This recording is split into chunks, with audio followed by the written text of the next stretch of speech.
Eenie, meenie, miny, mo, catch a tiger by the toe. If he hollers, let him go. Jews did it first.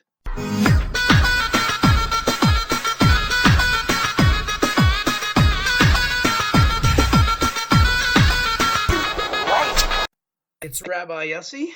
Glad to be back. I know it's been a while since the last one, but not too long. I'm trying to get these out a little more often, but I just wanted to implore you, if you're listening, please go to jewishoswego.org/donate, and please help make a donation to make sure I can be able to keep taking the time out to do these. I think they're interesting, they're historically relevant, culturally relevant, and all that good stuff. So, with that said, I want to continue in our quest here of what things Jews did first, and this one uh, caught my attention. I want to be upfront. It's not an exact. It's not an exact Jews did it first, and you'll see why as we go. But I do want to, right off the bat, dispel this ridiculous myth that goes around that Eenie, Meenie, Miny, Mo is somehow embedded in racism and white supremacy and so on. Now, it is true. It is true that in the 1800s there was a use of it that was racist. It was Eenie, Meenie, Miny, Mo, and we say catch a tiger by the toe. If he hollers, let him go. So they would say Eenie, Meenie, Miny, Mo, catch a N-word by the toe. Now, this was clearly an adaptation from the rhyme and not the origin of the rhyme. So it's just ridiculous to say that it is somehow racist in nature. Not that it wasn't used for racist purposes, but that to say it's racist in nature is quite silly, in my opinion. And especially because we actually see the Eenie, Meenie, Miny, Mo rhyme throughout several different cultures and languages, which I found quite interesting when I was looking this up. In fact, in America, even, it wasn't Eenie, Meenie, Miny, Mo. There used to be this rhyme. It was, in fact, this is recorded from New York City, with children saying, Hannah, Man, Mona, Mike, Barcelona, Bona, Strike, Hair, Wear, Frown, Vanak, Hariko, Wariko, Weewo, Whack. Okay, so in each language that these rhymes are done in have sort of nonsense syllables and so on. And there's a man named Harry Carrington Bolton who discovered this version to be in the U.S., Ireland, and Scotland in the 1880s, but was unknown in England until later in the century.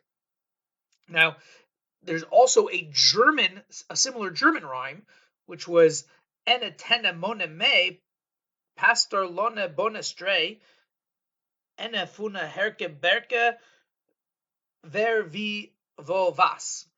So that's very similar to the one that was in New York, that's recorded in English, quote unquote, New York City, which I found very interesting. And there's a Scottish one, and other ones as well. One thing that I thought was really interesting was a Cornish version from 1882. And the reason I found the Cornish one interesting was because it goes "Ena mena mona might, Bascalora Borabite," and that was very similar to that English one of "Hannah Mena Mona Mike, Barcelona Bona Strike." I thought that was quite interesting. Some of these have a lot of similarities. And then, of course, it ends. There's a famous English one that ends "Pig snout, you're out." That's how it ends. How you pick the person who's out. And then you had in the Cornish one ends "Eggs, butter, cheese, bread, stick, stock, stone dead, out," and other such things. And again, there's all these other ones that are in various languages. I don't really want to say them because I'm probably going to completely butcher how it's said, and I don't think that's very helpful. But a lot of these you could look up. And it's just very strange to see the different variations. There's also "Catch a Piggy by the Toe." There were ones that were made sort of during World War II to make fun of the Japanese and so on, and all sorts of things like that. So I just felt that it's necessary to recognize there's a Latin American version, there's a Dutch version, New Zealand, all these different things.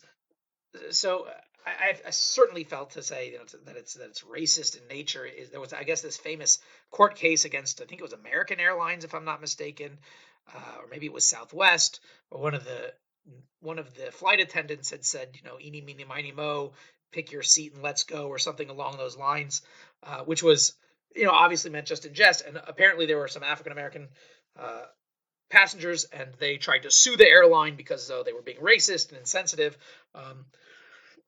Luckily, they did not win such a frivolous lawsuit. But so I just wanted to get that off the bat. So in case anyone says, "Oh, eeny, meeny, miny, mo, why are you doing that? That's racist," and blah, blah, blah. No, it's not. So be quiet, please. Thank you. With that said, where do you see such a thing in Judaism? Well, I don't want to say that we have the rhyming thing going, because that's not necessarily true. My point with the eeny, meeny, miny, mo was sort of this uh, random selection process that we have, right? The whole point of eeny, meeny, miny, mo is to say, sort of go through a crowd randomly, pointing to each individual person, because that's how you know who you're talking about, right? Eeny, meeny, miny, mo, catch a, with your finger going each time. And then the person you land on, he's out. And this, we will see, Jews did it first. So here's the story. You have, in the temple was a lot of things to be done. There were a lot of things to be done in the temple, a lot of services, a lot of sacrifices, a lot of libations to be poured on the altar, all sorts of various goings on. And the Kohanim, the priests, were very excited to do these jobs. In fact, there were divisions. There were 24 divisions, and each person had a week. Sorry, not each person. Each division, and they were organized roughly by families. Each division had a week, and during that week they would do the service in the temple. So each family only had about, if they were lucky, twice during the year that they would get to go and serve in the temple. And of course, during holidays there were certain arrangements made for more than just one family to do, and so on. But they had very few opportunities during the year to serve in the temple, and so now they've got this opportunity to do their job in the Holy Temple in Jerusalem, and they're very excited about it. So they were all vying for particular jobs, and in fact, there is one story in particular that happens where they were kind of the way that it was used to be done is that first come first serve. If you got to the job first, you get to do it. And so there's a story that's told that they were, this is in the Mishnah or the Talmud, in Yoma, which is a tractate of the Mishnah, Yoma chapter 2, and they would go along and try and race to the job. And so you had a situation once where one of the priests was going up, running. A few of the priests were going up, running up the ramp to the mizbeach, to the altar, and another priest who was a little overzealous starts. I guess they think it's Pac-10 over here, and they're shoving people aside, or it's some kind of like hockey game where you're body checking, and one guy ends up falling off the ramp, getting knocked off of the ramp, and breaks his leg.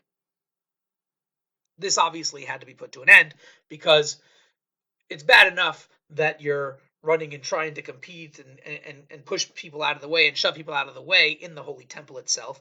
But then when someone gets seriously injured, obviously this needs to be put to a stop. So what did they surmise? Well, they actually surmised a version of Eenie, Meenie, Miny, Mo. Now, it wasn't with a rhyme, but it was with numbers. And so what would happen is, it says in the Mishnah, in Yoma chapter 2, the first Mishnah, it says that the assigner of the tasks would tell all of them, stick out your fingers. And what would they stick out? Either one or two fingers.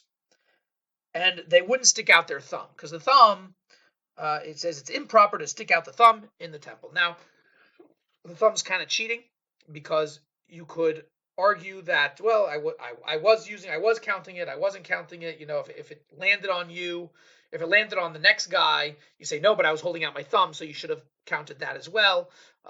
Or if it didn't, so you could say, oh, I wasn't really holding out my thumb. Sorry, you counted that. It didn't work. So uh, it's a little too cheap because your thumb's short, it's much shorter than your other fingers. So they hold out one or two fingers, however they want, and then what would happen is they would pick a random number. Yeah, totally random. Let's say they pick the number 80, and then they'd start at a random place in that circle of Kohanim, of priests. They would all stand in a circle, holding out these one or two fingers, and then they start counting people in the line until they reach the particular number, counting the fingers. Now, you're not allowed to be counted in Judaism. We don't count people. In fact, there's a famous story of King David. In 1 Chronicles 21, King David takes a census of the people. And it turns out that, I think it's also mentioned in 2 Samuel 24, and he takes a census of the people, and he is severely punished for it. What happens is there's a plague or something like this, I think is what happens, and people die, and it's a really terrible thing, and they realize it's because of the census. So historically in Judaism, we do not count people. In fact, even when Moses is counting the people in the desert, it says that he collected a certain tax from the people, and that's what he counted. He counted one one sum of money per head. And so that's how you would count the people, because we don't count people in Judaism. It's seen as ayin hara, as bad luck, as not a good thing spiritually to count the individuals. And we could go on about that, but it's not really the point of this thing. So you don't count the people. Obviously, you count the fingers. And so you go around counting until you reach that number. And then whoever he landed on, that's the person that would get the particular job. And then that person, each person was counted once, and then the next person in line was counted, going around whatever many times for that number that's being reached, and so on and so forth until all the jobs were doled out. And by the way, this is based on sort of the Bartanura, an explanation on the Mishnah. Is just kind of going through what he says. So, like I said, he might kind of trick the supervisor into counting him twice and get selected by holding out his thumb and his index finger, so that he gets counted twice instead of once. In order to prevent that sort of thing, there was a blanket rule: don't use the thumb, and it was only a concern regarding the index finger and thumb due to the distance between them, and not any other two non-thumb fingers. Okay, because obviously they're clear, but there's distance. I'm not sure exactly how this would go on, how it would work in the particulars, but that's the main gist. And so you basically have them, instead of saying Eenie, Meenie, Minie, Mo, they're saying 1, 2, 3, 4, and then counting. And then, interestingly enough, then it was that person who would get the job. So here we see that we have a clear example of a sort of Eenie, Meenie, Minie, Mo version going on that shows us Jews did it first. So the whole point of the Eenie, Meenie, Minie, Mo thing is this idea of like a lottery, some sort of random chance where you're picked or you're out or something along those lines. And here we could say that there is a very deep meaning behind this in Jewish thought. Now, in our sort of secular concept of this, we think of it as a very, it's random chance, and it's a way to, you don't have to think about it. You don't have to, it's not too deep. It's just, you need something, you need to do it quick. So you just, Eenie, Meenie, Minie, Mo, get rid of it, figure out something, because you can't make the choice. But in Jewish thought, the concept of a lottery and random chance is actually much deeper. And we can see this in two specific examples that are mentioned in the Bible itself. One is the story of Purim. And the story of Purim is the book of Esther. Purim is the holiday that it's centered around nowadays. And Purim means lots. A pur in ancient Aramaic, I believe it was Aramaic, yeah. A pur was a lot or a lottery. And what happened? Haman, he draws a lottery in order to decide when is going to be a good time to annihilate the Jewish people. And he does this in a way of he casts lots for a date for a month and I think it's a month, and I think also the day. And he lands on the month of Adar, the Jewish month of Adar, which is he feels is a good time because Moses died during the month of Adar, and it says that what he didn't realize was Moses was also born in the month of Adar, and so that was really a good time and a happy time, and so it didn't work out for him. And so we see he's trying to connect. Why does he cast lots? What's the whole point? I mean, it just seems silly, you know. The whole point is not that he just needs to pick a day and so pick one. It's expressing to the idea that the concept of this randomness, of this lottery, isn't just something that is random and pointless, but that actually has specific meaning. It connects to something that's higher, that's beyond intellect. And we see this even more pronounced in the lottery that's mentioned in Numbers chapter 25, I think it is. I want to say chapter 25, where the lots are cast for the Jewish tribes, for the tribes of Israel, that they're supposed to get apportioned the land in Israel, right? They get land, and how do they do this? They do it through lots, right? They write a name on a piece of paper, and they write an area of land on a piece of paper, and then you have oh, sorry, I apologize. Numbers 26. Just Numbers 26, verses 55 and 56.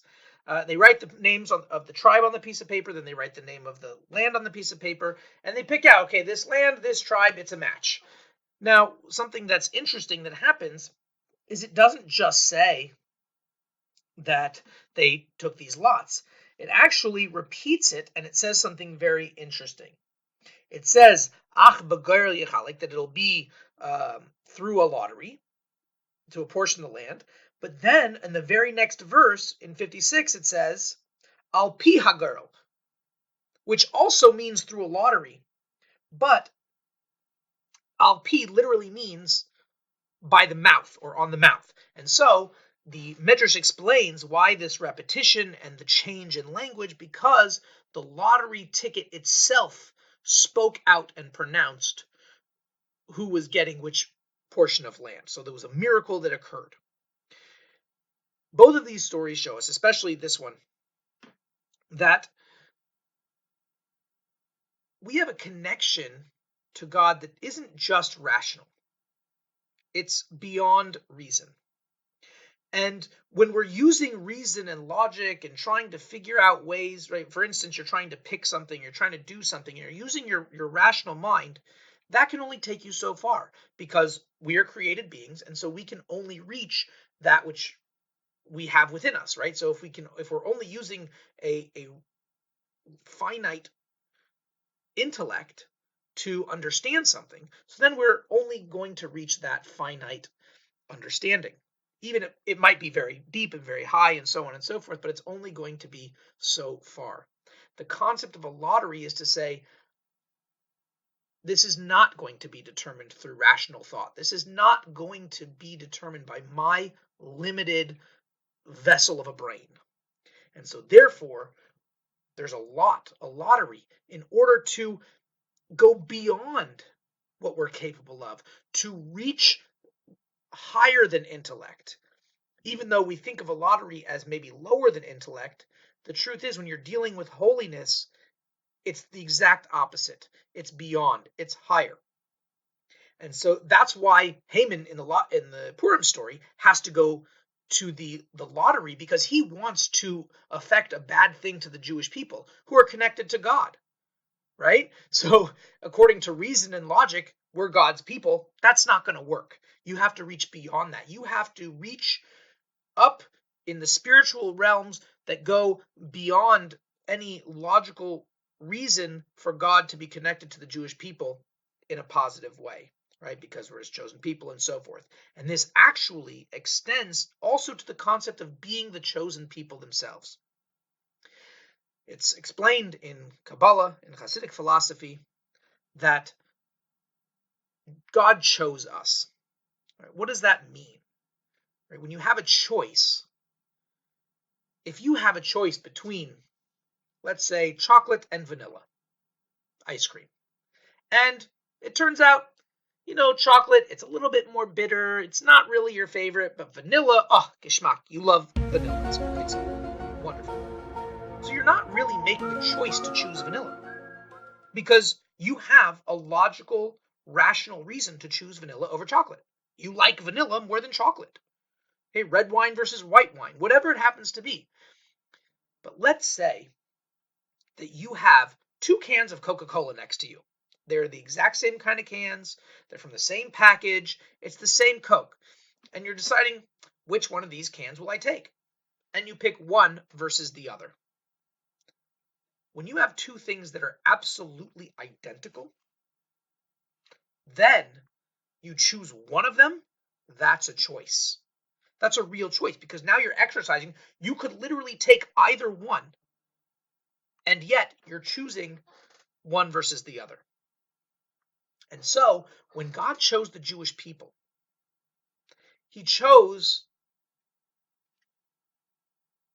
if you say that he chose the Jewish people because, well, we're his firstborn child and we did mitzvahs, we kept a certain code of conduct that was taught to us from Abraham, Isaac, and Jacob all the way through Egypt, and so he chose us and took us out of Egypt because of that. That's not a choice. That's not choosing us. Or go back further, Jacob versus Esau, his brother, right? They're twins, they're fraternal twins, and he chooses Jacob over Esau. Why? We read in the Torah how awful a person Esau is and how great a person Jacob is. He's learning and he's the good son and he's so great. So how is that a choice that he chooses Jacob over Esau? The truth is that there's a spiritual level that you go high enough into the essence of God, and there is no difference between Esau and Jacob. Nevertheless, God chooses Jacob. So when we say we're the chosen people, the Jewish people are the chosen nation of God, not because of something we did, not because of some intrinsic quality that we have, but rather God is choosing us on a level where there is no difference. He chose us simply because he chose us. He didn't choose us because we are special. We are special because he chose us. And so we try the best we can to connect to that level of godliness that is beyond intellect, beyond reason. And that is perhaps a deeper lesson of Eenie, Meenie, Minie, Mo. Thanks for listening. I really appreciate your support. And please, if you would like to help keep these podcasts coming, and hopefully they can actually be done a little more often. If there could be some support, go to jewishiswego.org/Jews did it first. Click on the donate button, and really love to also get your input. Rabbi@jewishiswego.org. Please, if there's a topic that you feel maybe you think Jews did it first, or you're not sure, you want me to investigate, I'm happy to do it for you.